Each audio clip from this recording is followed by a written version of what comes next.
আমার আন্দোলন, আমার সংগ্রাম, সোহরাওয়ার্দী উদ্যানে আসা, আমার সময় দেয়া, আমার জীবন দেয়া, আমার মাল দেয়া, আমার ত্যাগ করা সম্পূর্ণ কার উদ্দেশ্যে?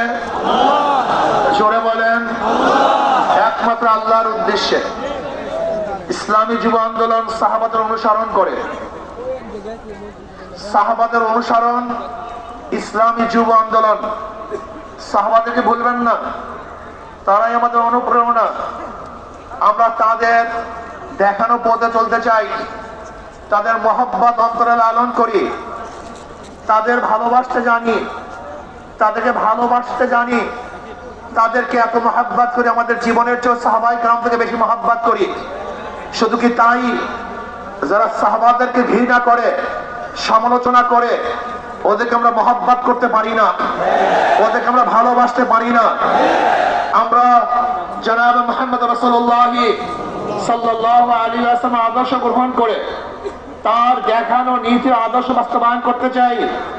আমরা এর দোকানের আদর্শ বাস্তবায়ন করতে চাই না, আমরা মুর্শিদের আদর্শ বাস্তবায়ন করতে চাই না, আমরা মদিনাওয়ালার আদর্শ বাস্তবায়ন করতে চাই। আমি যুগান্তরকে বলবো, খবরদার সুন্নাতকে বাদ দিয়ে কোন আন্দোলন সংগ্রাম আমরা করতে চাই না। আমরা সুন্নাতকে ধারণ করে আন্দোলন সংগ্রাম করতে চাই।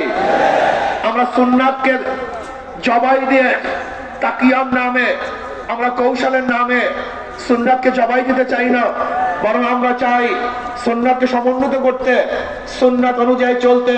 আমি বিশ্বাস করি ওয়ালা তাহিনু ওয়ালা তাহজানু ওয়া আনতুমুল আ'লাউনা ইন কুনতুম মুমিনিন। যদি আমাদের ঈমান মজবুত হয়, যদি ঈমানকে শক্তিশালী করতে পারি, তাহলে এমন আওয়াজ দেব আল্লাহু আকবারের ধ্বনিতে, যেরকম রাজা গৌরব আমাদের তখ্ত তাউস ধ্বংস হয়ে গেছে, আমরা যদি আল্লাহু আকবারের ধ্বনি দিতে পারি, ঈমানের সাথে আল্লাহু আকবারের ধ্বনি উচ্চারণ করতে পারি, তাহলে বর্তমান ফ্যাসিস্টদের সমস্ত তখ্ত তাউস ভেঙে চুরমার হয়ে যাবে ইনশাআল্লাহ।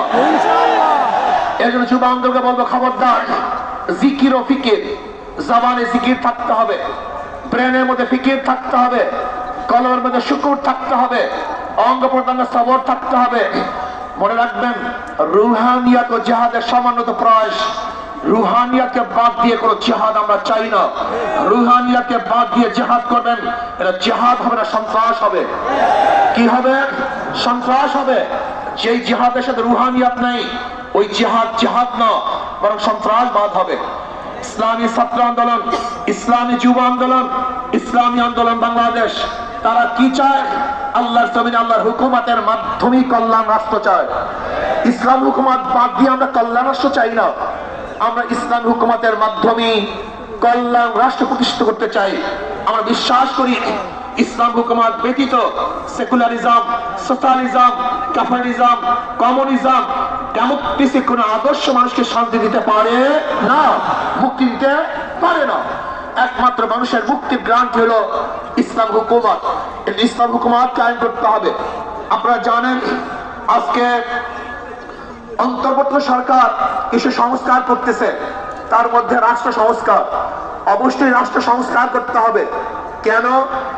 আপনারা জানেন, ফ্যাসিস্ট সরকার, রাষ্ট্রের এমন কোন বিভাগ নেই যে বিভাগকে ধ্বংস করে নেই, সমস্ত বিভাগকে ধ্বংস করে ফেলেছে। কাজী ধ্বংস স্তূপের উপরে সুন্দর একটা নির্বাচন উপহার দেওয়া সম্ভব নয়। আগে সংস্কার হবে, তারপরে নির্বাচন হবে। রাষ্ট্র সংস্কারের মধ্যে আমি বিচার বিভাগের স্বাধীনতা চাই, বিচার বিভাগের পূর্ণ স্বাধীনতা চাই। আজকে আমরা কি দেখেছি? সরকার পরিবর্তন হওয়ার সাথে সাথে সমস্ত আসামিরা খালাস হয়ে গেছে। আবার সরকার পরিবর্তনের সাথে সাথে অনেক আসামি জেলে ধুকে ধুকে পড়ছেন। তার মানে বিচার বিভাগ কি সরকারি ইঙ্গিতে চলে? একটা ভালো রাষ্ট্রের, উন্নত রাষ্ট্রের সবচেয়ে বড় মানদণ্ড হলো বিচার বিভাগের স্বাধীনতা।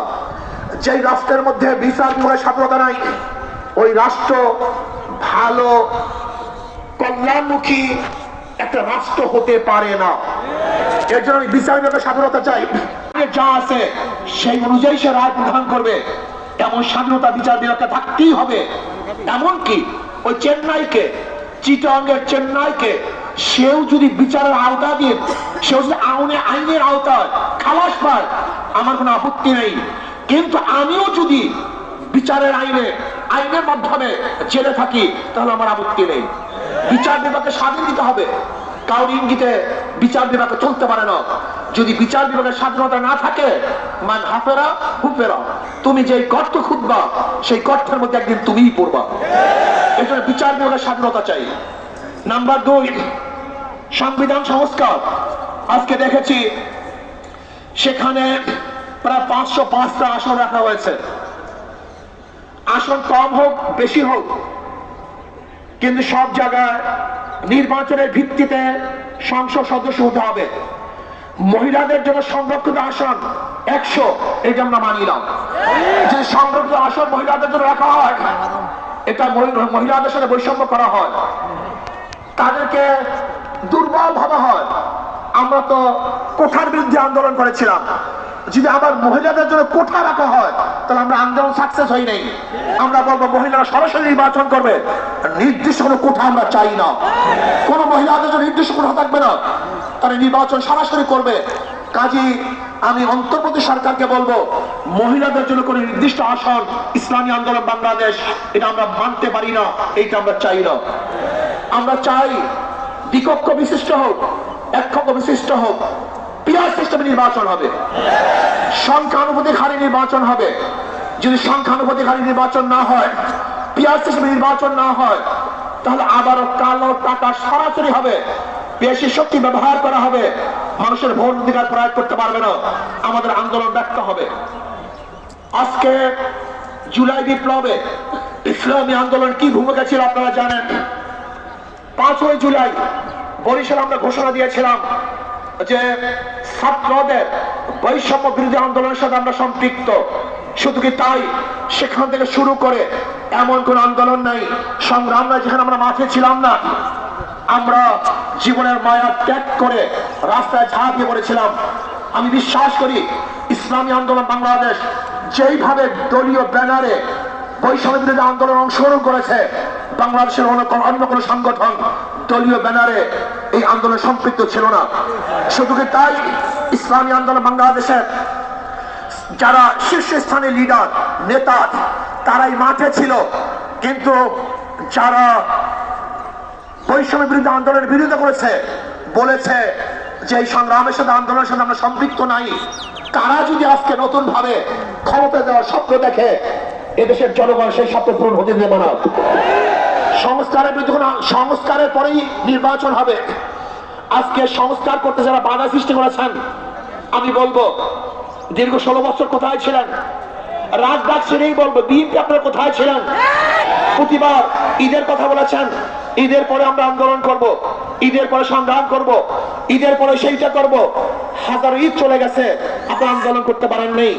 কিন্তু ছাত্র জনতা আজকে আন্দোলনের ভিত্তিতে যে অর্জন করেছে, সেই অর্জনকে ধ্বংস করার চক্রান্ত করতেছেন।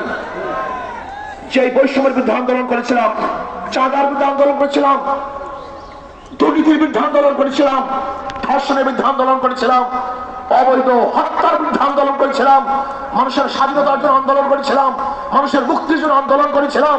কিন্তু আমরা কি দেখলাম? 5ই আগস্টের পরে আবারও চাঁদাবাজি, আবারও দখলদারি, আবারও দুর্নীতি। না, বাংলাদেশের মানুষ এই চাঁদাবাজি আর দেখতে চায় না, দুর্নীতি আর দেখতে চায় না। যারা 53 বছর পর্যন্ত বাংলাদেশকে 5 বার দুর্নীতির চ্যাম্পিয়ন করেছে, ওই সমস্ত দলকে বাংলাদেশের জনগণ আর ক্ষমতা দেখতে চায় না। বাংলাদেশের জনগণ কি ক্ষমতা দেখতে চায়? ইসলামকে ক্ষমতা দেখতে চায়। বাংলাদেশের জনগণ ইসলামী আদর্শের মানুষকে ক্ষমতা দেখতে চায়। যারা খাঁটি ইসলাম, মদিনার ইসলাম নিয়ে সামনে অগ্রসর হবে, বাংলাদেশের মানুষ তাদেরকে গ্রহণ করবে। মদিনার ইসলামের বাহিরে কোন নব ইসলামকে বাংলাদেশের মানুষ গ্রহণ করবে না ইনশাআল্লাহ। আসুন, ইসলাম হুকুমাতের জন্য আমাদের সাধনা করতে হবে, চেষ্টা করতে হবে। আমাদের আন্দোলন এখনো সমাপ্ত হয় নাই, আমাদের সংগ্রাম এখনো শেষ হয় নাই, আমাদের যুদ্ধ এখনো শেষ হয় নাই। ফ্যাসিবাদের বিরুদ্ধে আন্দোলন করেছিলাম, এখন চাঁদাবাদের বিরুদ্ধে আন্দোলন করতে হবে, দখলদারের বিরুদ্ধে আন্দোলন করতে হবে, যারা দুর্নীতিবাদ তাদের বিরুদ্ধে আন্দোলন করতে হবে, যারা ডাকাত তাদের বিরুদ্ধে আন্দোলন করতে হবে, যারা দেশকে ধ্বংস করার চক্রান্ত করতেছে তাদের বিরুদ্ধেও আরেকবার আন্দোলন করতে হবে। আজকে ভারত আমাদের দেশকে দখল করার চক্রান্ত করতেছে। আমি ভারতকে বলবো, আপনি আমাদের দেশ দখল করার চক্রান্ত করতেছেন, আমাদের দেশের দিকে চক্ষু তুলছেন, আঙ্গুল উঁচা করছেন। আপনি কি জানেন বাংলাদেশের অবস্থাটা কি? আমরা জীবনভর লড়াই করি, বেঁচে আছি, লড়াই করি, বাঁচবো ইনশাআল্লাহ। আমরা জীবনভর লড়াই করেছি, আরো লড়াই করব, লড়াই করতেই থাকবো। যতদিন পর্যন্ত ইসলামী হুকুমত না কায়েম হবে ততদিন পর্যন্ত ইনশাআল্লাহ মাঠে থাকবো, ময়দানে থাকবো।